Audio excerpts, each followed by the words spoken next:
Hi,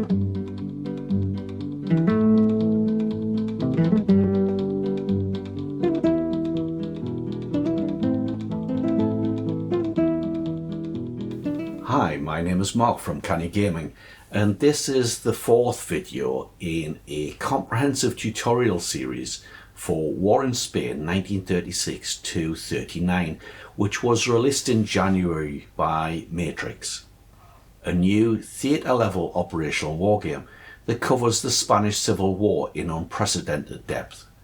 A conflict that served as the grim testing ground for the tactics and technologies of World War II. In part 1 we set the foundations for understanding the game and formed a basic plan to invade Ibiza on the 9th of August. In part 2 established a blockade of the Mallorca Channel with our naval forces. In part 3 we established the exact requirements for shipping the troops to Ibiza on the 9th of August, and we set up our air groups to assist the People's Navy. If you haven't seen these previous parts yet, I recommend you go back and watch them first.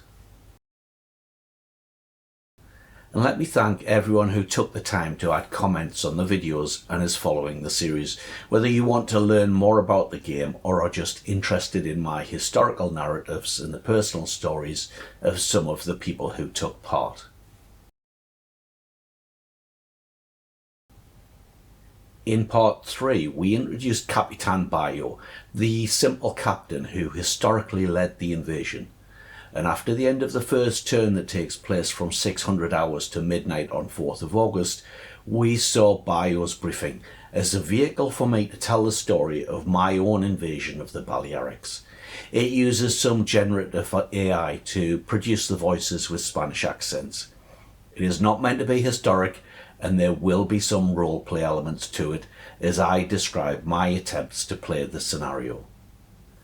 As Bayo's briefing unfolded in part 3, I showed on screen where some of the information was coming from. We saw that the total number of pilots in training is available from the Overview Report for the Nation button here.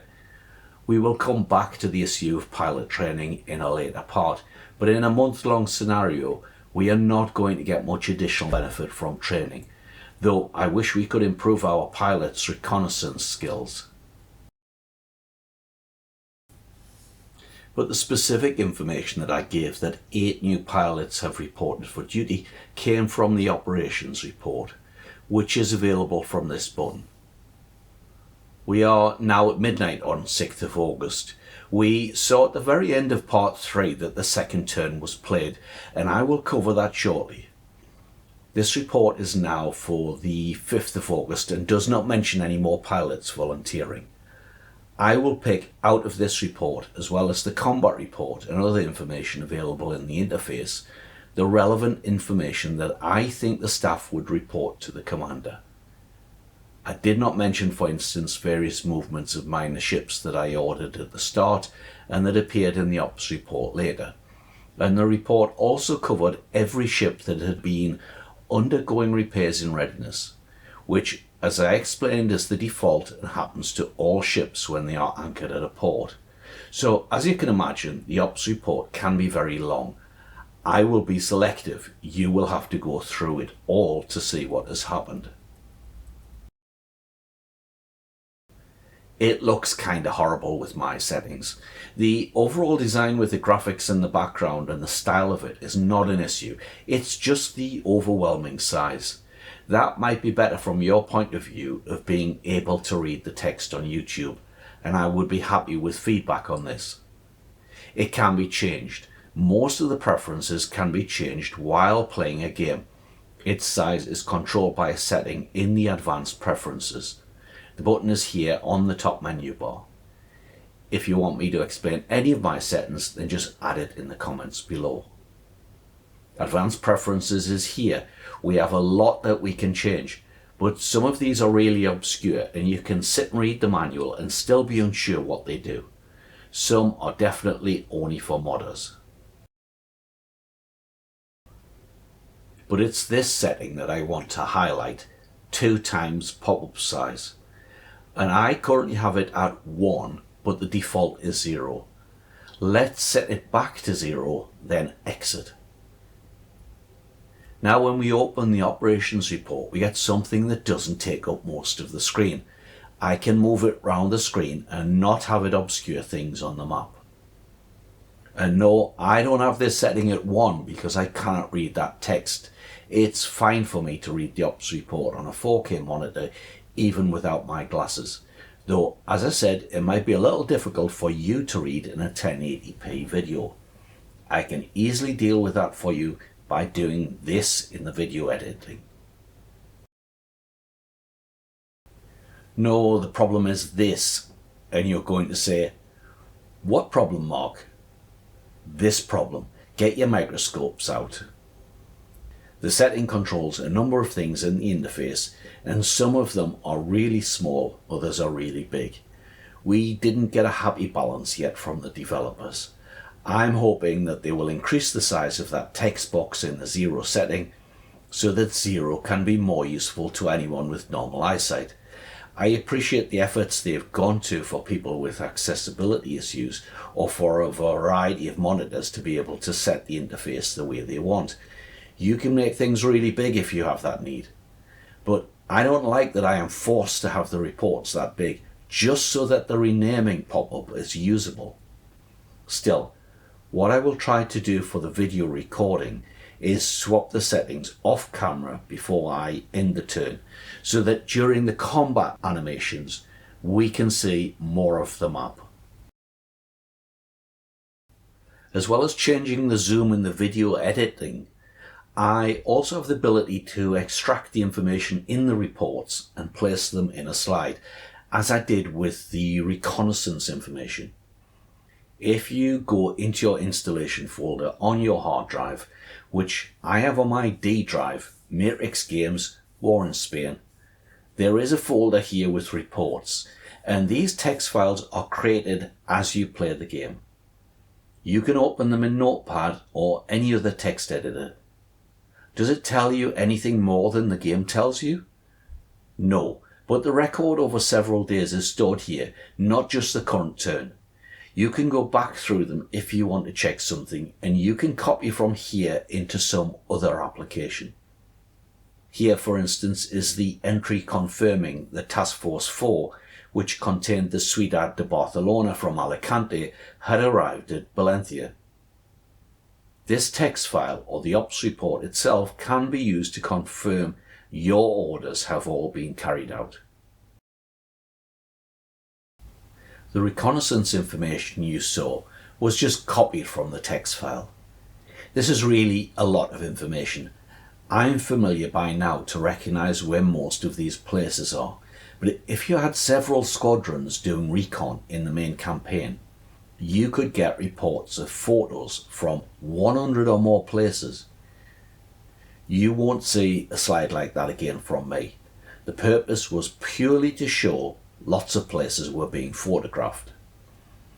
But in the verbal report to the commander, the staff only mentioned 4 specific places. Palma, the nationalist capital in this scenario, Puerto Cristo, the historic landing place on Mallorca, Santa Eulalia, my planned landing place on the island of Ibiza on 9th of August. And I said that Ibiza was not covered. These were the only 4 that I was really interested in, assuming we would land at Puerto Cristo in Mallorca, as Bayo did in real life. Ibiza was listed in the report on the 6th of August, so we know the range is fine now. Planes can reach Ibiza town and are taking pictures. Really, there was no reason to be very precise about it. The pilots in a reconnaissance mission will not go searching out over hundreds of miles of sea. They will fly to the 2 islands in their arc and go base to base taking pictures. But whether we get any useful information is uncertain. And we have some news, but it is not positive. When we start the game, all the nationalist bases have DL detection levels at 0. This shows how accurately we have spotted a unit or a base, and we start with no information. We now start to see a few places where we have detection levels of 1 or even 2. If the maximum was 10 or 20, the interface does not tell us, then that might be okay. But for bases, their DL value is a percentage, with fully accurate information at 100. It could take months of recon to get decent DL numbers. Our lack of recon skills is really telling, though the more recon we do, the better our skills will become. But with just 1 month to complete the scenario, this seems pointless. We really need a better solution for this. By the end of this video, we will have 2, a decent solution and a really good one. While the planes on the reconnaissance mission will concentrate only on land hexes, the naval search mission will concentrate only on sea and coastal hexes. It is the planes on naval search that can spot the nationalist ships in port, not the reconnaissance planes. And here on the 6th of August, we can now see 3 nationalist ports that have yellow anchors on them, and each of these can be hovered over to display information. Note that although we don't see a detection level mentioned for these ships in port in Palma, the game does use the same mechanism. So we can't be sure that this is fully accurate information. But the 2 yellow task forces in the Mallorca Channel, they are shown as DL detection level 20. And the manual says that the maximum DL for naval task forces is 20. A value of 20 indicates the information is fully up to date. And they tell us that we last spotted these at 2400. Which doesn't exist, by the way, in military time. The latest time in the day on 5th of August is 23:59. Then the next minute is midnight 0 hours on 6th of August. But I think we know the developers are trying to tell us that these were literally spotted in the last few minutes. Our ships have been in contact with the enemy right up to midnight. We can rely on the position, direction and the composition of these 2 nationalist task forces. They are not currently spotted by our planes, of course. They don't fly at night. In this game, there are 3 phases per day when air missions are carried out. 1 in the morning known as AM, 1 in the afternoon known as the PM phase, and then a nighttime phase. The exact timings of these during the day is shown on this table. We will see our naval search missions taking place at 600 and 1400 hours. Would you like to start with the situation on Ibiza, Commander Bayo? No, let's stick to the agreed order. First, the Air Force report. 2nd Squadron is continuing to operate with just 1 Vildebeest and 4th Squadron has just 1 Dornier. Some squadrons ask that pilots should be released from training. 1st Squadron reported they have now successfully flown reconnaissance over Ibiza town, but they still didn't spot the enemy forces there. Confirmation has been received by Madrid that there are several planes that can be released to us for this operation. They have sent us a detailed report with their proposals. I am reading it. Let's reconvene later today and go through it. There were several sightings of nationalist ships in the Mallorca Channel, and the planes helped, though most of the attempts to break the blockade appear to be during darkness. They now state there are about 30 ships in Palma. A destroyer? There have been no further reports of any sightings of a destroyer. The Naval HQ cover this in their report.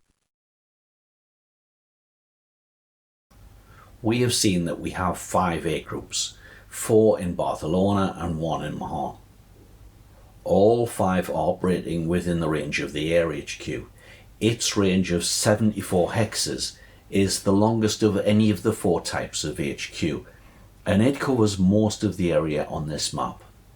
We are carrying out offensive action against nationalist shipping in the Mallorca Channel, but we still maintain a degree of defence, patrolling this area in case of nationalist attacks against our primary ports, Barcelona, Tarragona and Valencia, and to protect our convoys of cargo ships moving in that area.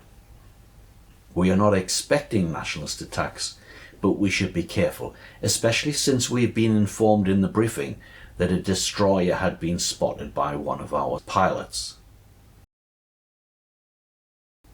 If we look at the 5th Squadron in Mahon, we can see in the group management orders that they are flying day operations. That setting makes them operate at both AM and PM twice per day. We can change it to flying AM only, flying PM only, or flying nighttime only. Then back again to flying days for both AM and PM. I doubt there is much benefit to using squadrons at night for naval search, but if we had some bombers and you wanted to be bombing at day and night, then you can't give an order to a single squadron to do that. It's not possible to make pilots fly 24/7. You would have to split the unit and have some planes and their pilots operating in the day while the rest are operating at night. But only experienced pilots can fly at night. This requires an experience level of 80, and if we select pilots, we can see that none of them have that level of experience yet. Ensign Cortez is the most experienced. We have the squadron at Mahon carrying out a naval search over a very precise area covering little more than the Mallorca Channel supporting the blockade. 3 squadrons at Barcelona carry out a mix of offensive and defensive patrols. Note, we can't stop them patrolling at least part of the Balearic Sea anyway. Their search arcs will always include an area between Barcelona and their target. Let's put the air group search arcs on again and select the 2nd Squadron at Barcelona. This is the group that the briefing mentioned has the Vildebeest, and it is tiny. In normal operations, this has 2 aircraft, but it currently only has 1 serviceable because 1 is undergoing repairs. As it happens, we only have 1 pilot in the squadron anyway, so if the other plane gets repaired, there will be no one to fly it. If we click here on the word planes, we can see the 2 planes listed. 1 is in repair with an estimated delay of 3 days to repair some minor damage. The other is ready and has a tiny amount of fatigue to the structure of the plane. As the plane suffers more fatigue, it will need maintenance. The more fatigue it suffers before we stop flying it, the more likely there will be a failure during a flight and the possibility that the plane will crash and we will lose it. All going well, we can expect the first plane to complete its repairs in 3 days and the second plane to still be serviceable then. It is here that shows there is a single spare aircraft in the pool that we can draw for this air group. Note, we cannot draw any other airframes. You cannot mix different types of planes in the same group. So we know there is just a single Vildebeest in our national pool, even before we check the overall report for the air production. Captain Bayo is unwilling to release it to the group to use. He knows it's our only spare plane in case we suffer the loss of either of these 2 planes. A larger air group with more planes could handle this internally by having at least one of its planes in reserve in the airbase. It can automatically call on that if it loses a plane. 2nd Squadron doesn't currently have that luxury to put one of its 2 planes in reserve. It would leave it without any operational plane if one was in reserve and one was undergoing repair. But the game understands Bayo's concern. Let's draw that Vildebeest from the pool and we see that it goes into the reserve. This is because the air group has a maximum number of planes set here as 2. Anything above that will be placed in reserve. The air group cannot use that plane even if they had 3 pilots, nor can they use it just because a plane is being repaired, but they will pull it out of their reserve if they lose a plane. The only benefit of keeping the plane in the pool would be if we had more than one squadron of Vildebeest, and we could then later decide which squadron needs it most. If we didn't share Bayo's concerns and thought this plane should be just incorporated into the squadron and getting fully utilised, then we might change the maximum number in the squadron. More on this later. The number of pilots does not have to match the number of planes, but our pilot must carry out every single mission himself. The air group is flying 2 naval search missions per day, AM and PM, and we have not assigned him any rest in the mission assignment here. That's going to lead to fatigue if we keep doing that, and really it is unnecessary when we have 4 squadrons all patrolling the same sort of area. First, let's give the group 30% rest. That reduces the naval search to 70%, but it should maintain efficiency. In a period of intense combat, we might want to increase the mission assignments to 100% for a few days, but avoid that for an extended period. We can monitor the fatigue level of the pilots here. It's worth checking this on a regular basis, maybe weekly. Second, let's give him a buddy. We can just ask for a new pilot, or we can request a veteran. Let's say that. When we request a veteran, we get this specific list by name and skills of the pilots. To qualify as a veteran, a pilot must have 50 or more experience. The columns are experience, air combat, naval bombing, naval torpedo, naval search, recon, anti-sub warfare, ground bombing and defence. Let's take Lieutenant Rodriguez with his naval search of 52. Now, if there's only one plane, the 2 pilots will share the missions. If both planes are available, then sometimes one will fly and the other will rest, while often both will fly. The game will try to match the pilots to the maximum number of planes in the squadron if we let it. This is controlled by the group management setting here for no replacements. Toggle that to allow it to take replacements. The danger with that is if you have a lot of air groups and some suddenly lose a lot of pilots, they could drain your pool pretty quickly.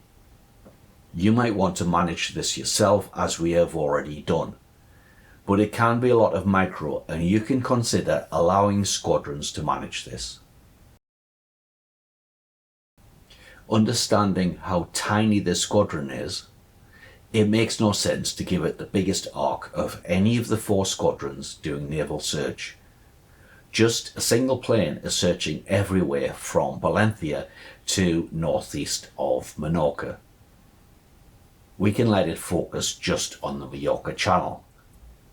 While the 5th Squadron at Mahon with 5 planes, we currently have it focusing just on the Channel. Let's give it a much wider search across the Balearic Sea.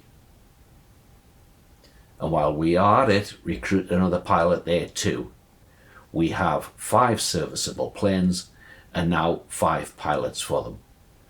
We won't look for a veteran, we will take what the game gives us. The Vildebeest mentioned in our 2nd Squadron is a model developed by Vickers in the UK during the late 1920s.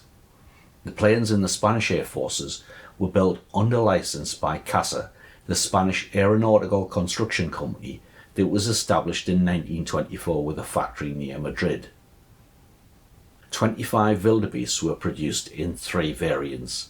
The main 2 were a level bomber and a torpedo bomber, while the 3rd, designated as H4 Hotel, were the float planes used by our 2nd Squadron. By 1936, production of the float planes, which had only been small in number, seems to have stopped. In total, only about 20 Vildebeests produced by CASA were in service in July 1936. The game has none of these 3 variants in the production pool. CASA continued to build planes for the Republican Air Forces during the war, including nearly 300 Polikarpov I-15 biplanes built under license from the Soviet Union. They also built some Polikarpov I-16 monoplanes, though most of these, which operated during the war, nearly 500 of them, were shipped over from the Soviet Union. Later, CASA became part of Airbus, with companies from France, Germany, UK and Italy. Its most notable role is in building the Eurofighter Tycoon. CASA factories in Spain play an important part in the manufacture of the wings and assembly of the planes. The most notable historical role of the Vildebeest planes built by Vickers was in RAF squadrons in Malaya in December 1941. The squadrons were waiting for replacement planes to be shipped to them when the Japanese landed at Uribarri. The Vildebeests were no match for the Japanese fighters and suffered total losses during the campaign. The National Pool of Aircraft is available from the overview report for the nation here. Aircraft Production Pool. We see a long list of plane models, but few seem relevant to us in this scenario. They are in the pool, but we cannot equip any of our existing squadrons with them. In the main campaign and some of the other scenarios, there will be a much wider number of plane models.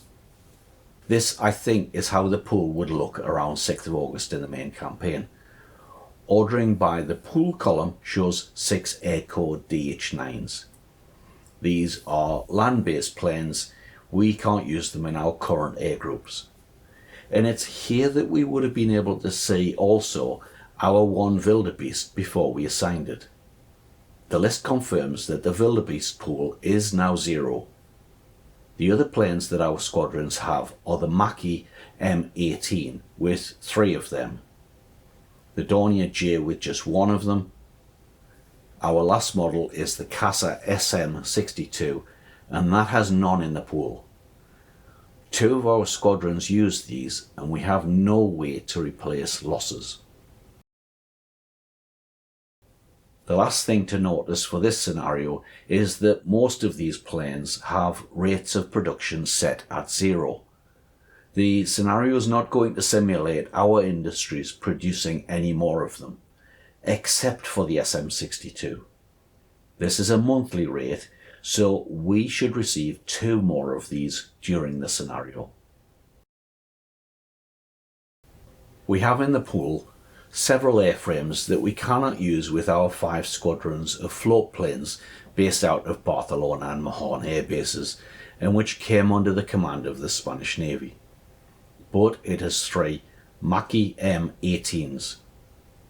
The M18s are the planes used by the 1st Squadron at Barcelona, which is carrying out the reconnaissance. We set up the recon mission, but we got the range a little short. We identified the problem that it wasn't flying over Ibiza town and we extended the range a little. This is the squadron and we can now build on this too. So the first thing to notice is there's a lot of planes here relative to the other squadrons. 6 in the squadron and a further 3 in the pool. I stress relative to the rest of our small coastal defence, it's still very few. What I want to look at are the pilots in the squadron, the use of the pool aircraft, and the location of the squadron. I think one important element that I didn't focus on before is that the reason this particular squadron was probably carrying out the close air patrol rather than some of the others is because the M18 doesn't have any bombs, just a single Vickers machine gun. It cannot really attack enemy ships very effectively, just search for them and report their position. Strangely though, the skills of the crew are pretty high for ASW anti-submarine warfare at 58. If I thought there was going to be the need to do sub-chasing in August 1936, then I would definitely transfer these pilots into the naval search squadrons. Our first problem is there are only 5 pilots, but 6 planes. That effectively puts one of the planes into reserve. Again, we could resolve that by removing the no replacement setting and allowing the game to get another pilot. But let's continue to manage it ourselves, and let's request a veteran and see what is suitable. Lieutenant Ferrer is a big improvement on what we currently have, with his recon skills at 47. He disappears from that list, so we know he is now in the squadron. And by clicking on pilots here, we see all of the pilots in the group. Ferrer is listed at the bottom, our most recent recruit. Notice we can release pilots into the training pool from here. Even if we had 6 pilots, we could have assigned Ferrer into the group to make 7, and then released one of the others back into the pool. We can move pilots around between squadrons to maximize their skills. We can utilize planes in the production pool and pilots in the training pool. Ferrer is going to be a help, but we really want to improve the effectiveness of the whole group. Just increasing the numbers of planes and pilots might not improve things much. The group is able to fly over most enemy bases on Mallorca and Ibiza Island every mission phase, so that we often see a place listed twice in the ops report. Probably because the planes took pictures AM and again PM, though the game does not confirm this. Still, we need recon information now before we land and immediately after, not in 30 days' time. We are going to try to pull all of the M18s from the pool and recruit 3 more pilots, 9 planes and 9 pilots. This is already a fairly big squadron for recon, and I'm going to split it. Under group management, we have a split unit button. Now you see the squadron has 2 planes and 2 pilots, and 2 more air groups appeared in the list. The game has split our single squadron into 3 groups. The detachments inherit all of the same mission settings, and we see they are named First Squadron Detachment A and Detachment B. The game understands that these 3 air groups were all part of a single historical formation and allows you to merge the detachments back into the original group later. But you can ignore that and now treat them as if we have 2 completely new squadrons of M18s. I've renamed them to reflect that. Let's change this to have a maximum of 3 planes. And nothing happens. This is restricted by default. The manual tells you that you cannot create new air groups unless you enable the setting in the advanced preferences. That setting is here. This is not very clear because we very definitely can create new groups even when this is set to off, which is the default. This is not a setting related to the scenario. This is entirely a setting that you control over the way you play the game. Though if you were playing against a human opponent, you would want to agree between you on whether to allow it.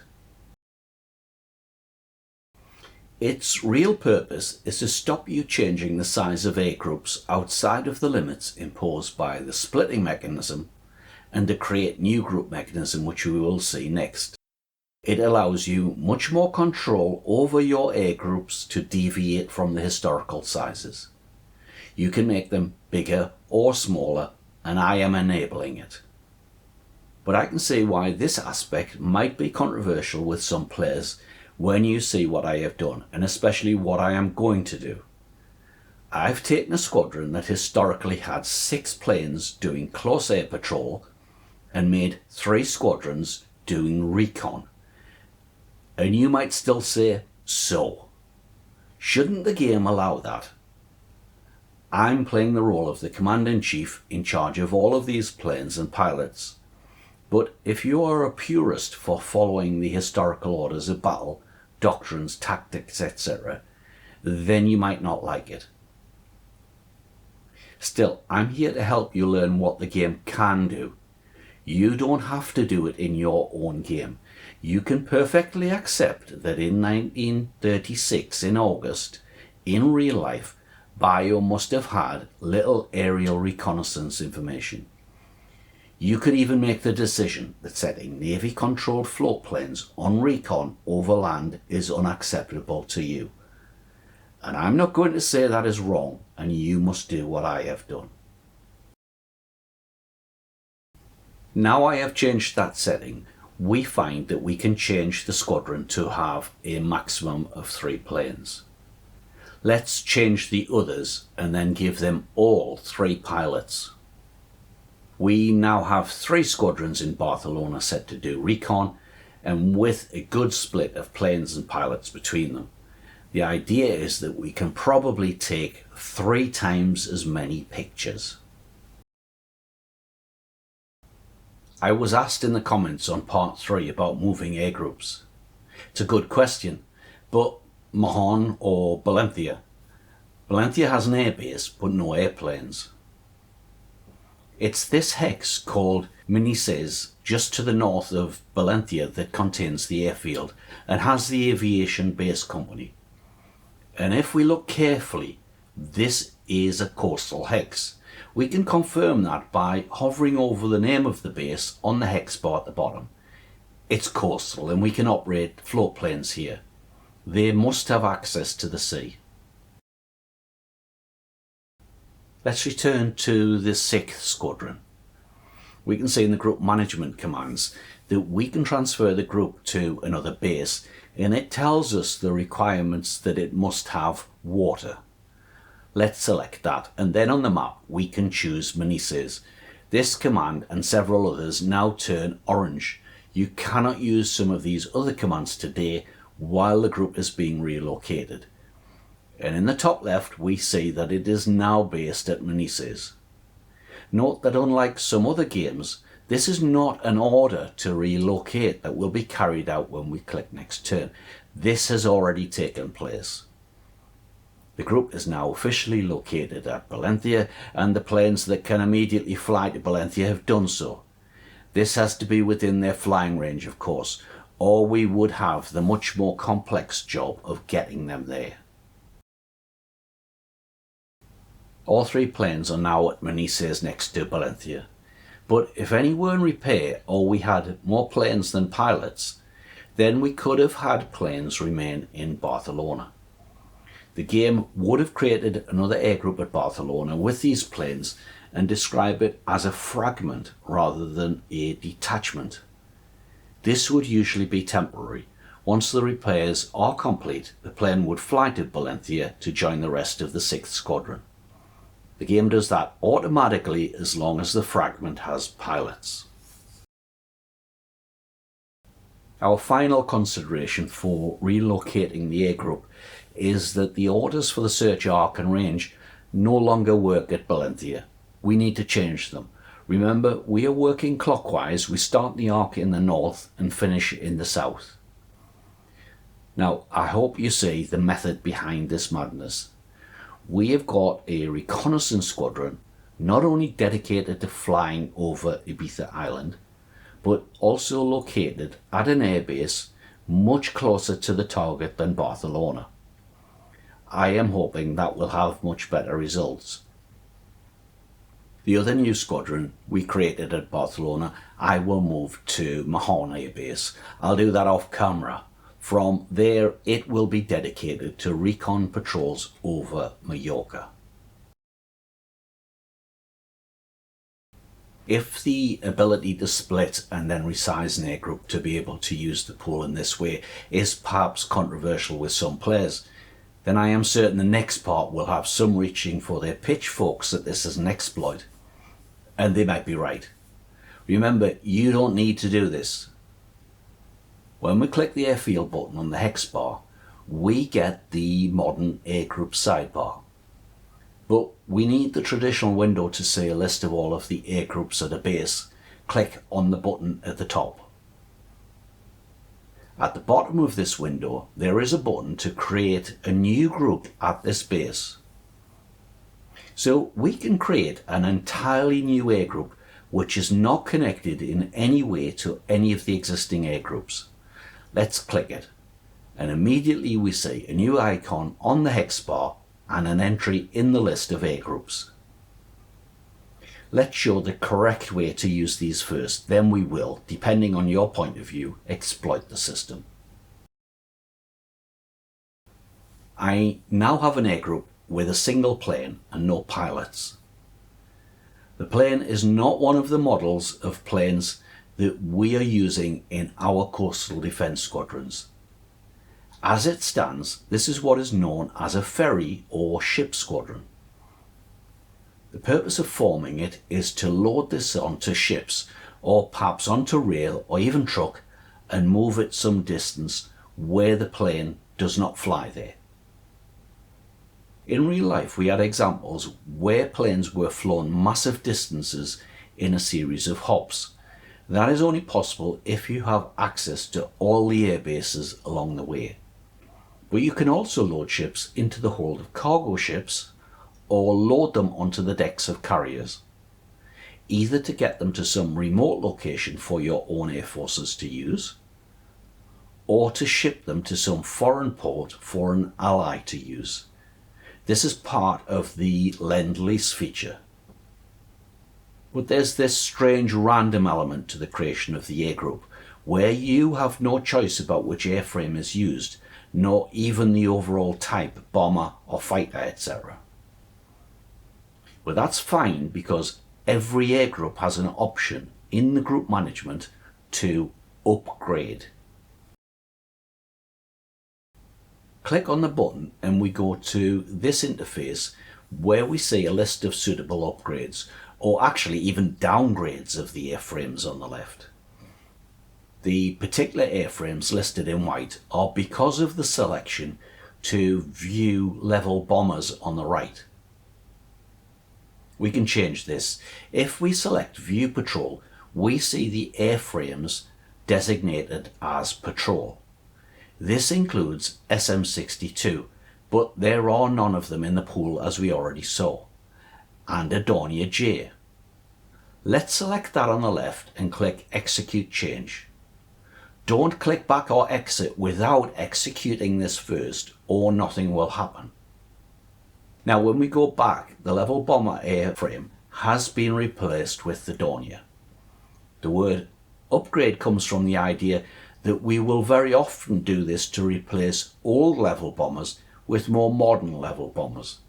But we can in fact just replace the airframes in an air group with any others in the pool.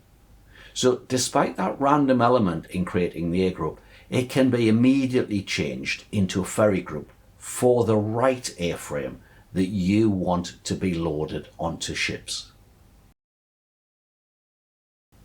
Alternatively, this new squadron can be given pilots to fly it to a new location, or even just left here at Balearics. With pilots, it is no longer a ferry squadron, but a combat squadron. This gives us an option to create new combat squadrons without placing planes from the pool into existing squadrons, then splitting them. This is in fact much simpler to do. We could have just created a new squadron of M18s directly here at Balearics using this method.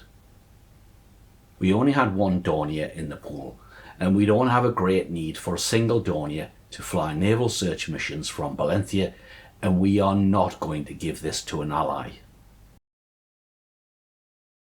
So let's do the potential exploit and upgrade again. Now if we select Recon, we see all of the airframes that are designated as Recon. One of these is another CASA built plane. The variant they built of the French Breguet 19, a two-seater reconnaissance biplane. They served in reconnaissance and light bomber roles during the war. When we look at their equipment, they come in two loadouts, one as a bomber and the other with a camera. Excellent. So we have dedicated reconnaissance aircraft available in the pool. in the main campaign, this is exactly what you would do to get them out of the pool and into operational roles if you give yourself the ability of being able to form your own air groups. So it's not an exploit at all in the main campaign. Though you can't do this if you are constrained entirely by the historical orders of battle, as you are only going to be using the pool to replace losses in existing squadrons. But I am not certain the developers intended that in this scenario we should have access to planes that were part of the Army Air Force, nothing to do with coastal defence, and not involved in the historic Balearics campaign. But they have left them in the scenario files, and Bayo will gratefully accept them. Let's finish off the process and convert it from a ferry squadron to a properly sized combat squadron suitable for recon. Set the maximum size of the squadron to 3 aircraft. Bring 2 more from the pool to reach the maximum. Then force it to give us another one which goes into reserve. And then let's get 3 pilots. And while we know there are poor recon skills amongst our veterans, in fact the game found some pretty decent skills amongst less experienced pilots, because it was looking for those with recon skills to match the type of plane. Our final improvement is that the planes are flying at a cruise altitude of 11,500 feet. This affects the detection quality, with high altitudes reducing the chance of spotting a unit. Release altitude is the level where bombers release their bombs. The game simulates weather, and clouds exist from 8,000 feet upwards and can obstruct the view of the planes. Spotting from below the clouds when it is raining is more difficult. But it's summer in the Mediterranean and we shouldn't expect much rain. There's no rain today and few clouds, but we can just fly under them. We have seen no evidence that the nationalists have anti-air artillery guns, nor any planes of their own. I suspect you can fly lower, improve detection quality, and still avoid the AA machine guns that were available in 1936. Their ceilings were all under 3,000 feet. For now, let's reduce the altitude to about 7,000 feet. Off camera, I will reduce all of my air groups to fly under the clouds. If you operate at much lower levels, then let me know in the comments. Plus, I will rename the squadrons. With aid, we need better naming to remember where they are and what they are doing. Altogether, this is probably going to be an amazing improvement. We have more planes carrying out recon, they are avoiding clouds, we have fairly decent pilots, and we have the built-in camera, which has to improve our results. We will see how this all turns out in the next turn. Please continue. Yes, Commander. At 300 hours, our destroyer spotted enemy ships 20 miles outside of Palma, heading west. They were escorted by a small warship that they identified as YMS Ricarde, a minesweeper. The destroyers attacked it and reported as sunk. After looking again at their intelligence from the previous day, they now identified that this minesweeper had been in Palma Harbor. They think that the pilot who reported seeing a destroyer might have misidentified the minesweeper. Despite several encounters later, no destroyers or other escorts were sighted. Noted. Our destroyers hit a small cargo ship which was on fire and later sunk. They also think they hit a passenger ship. This ship is believed to be currently in Palma. The enemy fled eastwards back towards Palma, but 2 ships sought anchorage at Santa Ponsa. Here on the map, Commander. The destroyers chasing them were fired on by coastal artillery before disengaging. Any damage? None reported. The destroyers are here in Barcelona being replenished. Sub B1 engaged enemy ships west of Ibiza at 1900 hours, and soon after B3 attacked the same ships. A series of engagements went on until midnight involving the subs and the battleship squadron that was operating in that area. The battleships fired their guns but were unable to make any hits in the dark. The Navy reports that this is an ongoing situation. Around 23, a task force leaving the island was reported in the area. Fortunately, the battleship never fired on them. They were identified as the Ciudad de Barcelona, Tenerife, and Vicente La Roda. That should have been at anchorage in Valencia. Tell me now. The naval-based services tested the capacity of the ships to take Uribarri's column to Santa Eulalia in 3 days' time. Commander Uribarri turned up to monitor the test. After it was confirmed that there was enough capacity, the ships should have returned to anchorage. But Uribarri ordered his men to load onto the ships, and he instructed the captains to take him to Santa Eulalia. They arrived yesterday. The landing was not opposed. Show me the composition of Uribarri's column. Surely the first company will not arrive until the 8th, and the third column was in Loriguilla and had to march to Valencia. Did he wait for them? This is a very confusing situation, Commander, but we think you are right, that Uribarri left with just one of his 3 companies. And he has no artillery or engineers. They are still in Mahon. Correct. Their loading test did not go well. The 3 ships we had been offered in Mahon were too small. The Navy sent a much larger ship to Mahon from Valencia. It is still en route. We would like permission to immediately load the artillery and engineers and send them to Ibiza. We don't think they should wait for the 9th.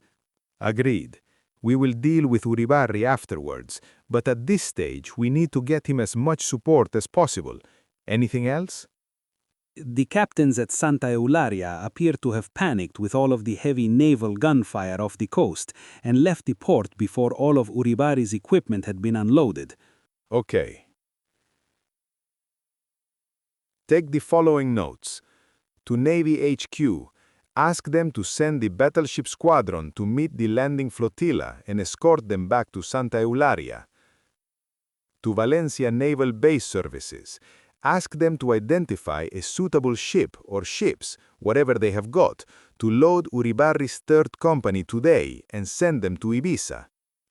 To Tarragona Port Services, ask them, no, tell them to send a convoy with some supplies to Santa Eulalia.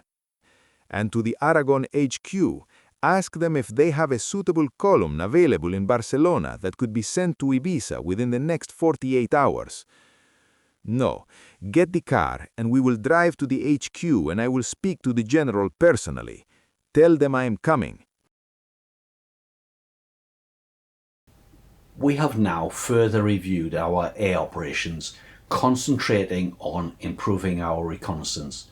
We saw how we can manage the number of planes and pilots in air groups, and we basically followed the group management tasks. Flying operations at different times of the day, enabling replacements, transferring to other bases, upgrading to a new airframe, and splitting units. Coming up in part 5, Capitan Bayo will visit the headquarters at Barcelona. We will then finally review the build-up of forces in Barcelona for the Mallorca invasion. And we will end the turn and hope we can avoid the potential disaster unfolding at Ibiza, where Uribarri's very weak forces have landed without most of their equipment, no supplies and no way to reinforce them for several days. If the Nationalists attack them in force, we could lose the entire unit. If you found this video helpful, please consider liking the video and leaving a comment. I would love to hear how your own landing on Ibiza turned out and how you have carried out reconnaissance. And don't forget to subscribe to Canny Gaming and hit the notification bell so you don't get left behind in Valencia while your commander is in Ibiza. I've been Mark from Canny Gaming and I will see you driving through the barricades in Barcelona in part 5.